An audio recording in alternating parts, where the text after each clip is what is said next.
ನೋಡಿ ಬೆಲ್ಲ, ತುರ್ದಿರೋ ಮಾವಿನಕಾಯಿ. ಬನ್ನಿ ಇವಾಗ ಹೆಂಗ್ ಮಾಡೋದು ಅಂತ ತೋರಿಸ್ತೀನಿ. ಉಪ್ಪು ಹಾಕಿದೆ,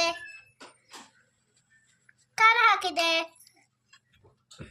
ಜೀರಿಗೆ ಹಾಕಿದೆ, ಬೆಲ್ಲ ಹಾಕಿದೆ. ಬೆಲ್ಲ ಹಾಕ್ಬೇಕು, ಇವಾಗ ಕಲಿಸ್ಬೇಕು. ಇವಾಗ ಟೇಸ್ಟ್ ನೋಡೋಣ.